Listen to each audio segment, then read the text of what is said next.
Evet arkadaşlar, biz bunu 5-10 dakika yoğurduk. Biraz böyle oldu.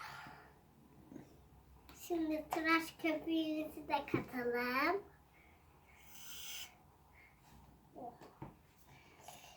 Şimdi tekrar böyle yoğuralım. Tıraş köpüğüyle tıraş köpüğüyle. Oh. Yumuşacık oldu.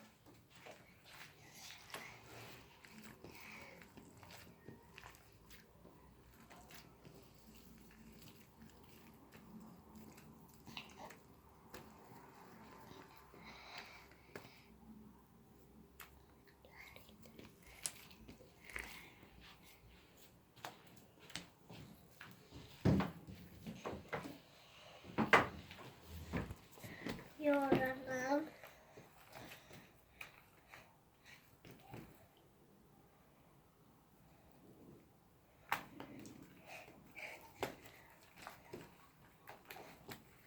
Yoğuralım.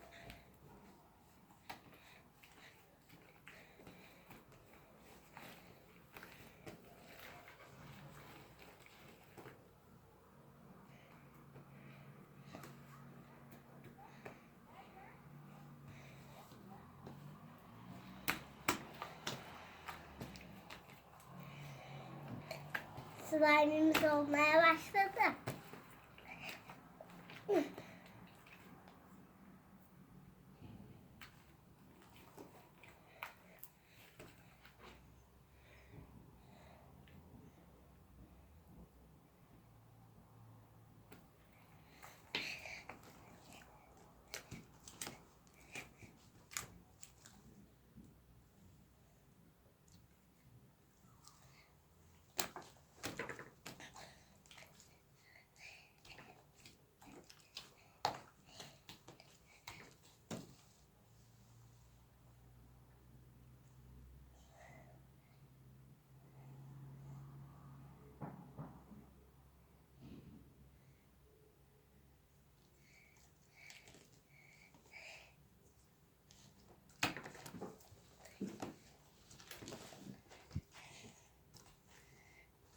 Olmaya başladı.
Kamış alayım geleyim ben.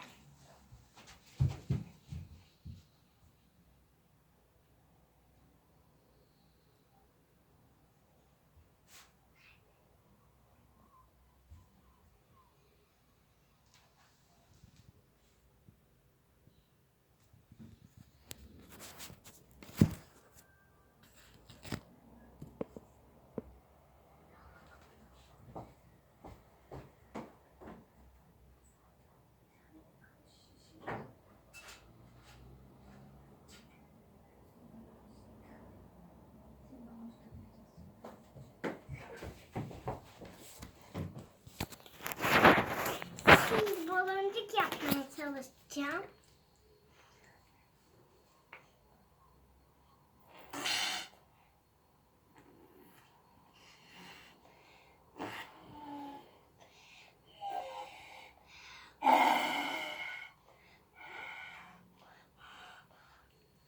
Şimdi bir daha deneyelim.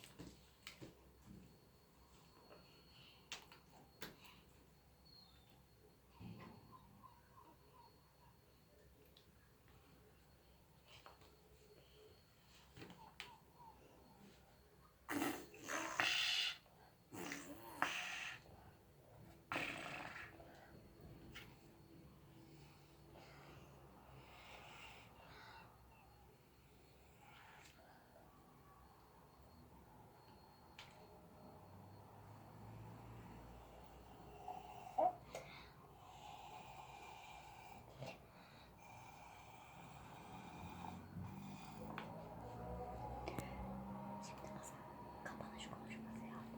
Hepinize iyi günler. Dur ablama selamlarla. Kapat artık. Bitti de bitti. Şimdi videomuz bitti. Abone olmayı, like atmayı unutmayın. Görüşmek üzere. Bay bay.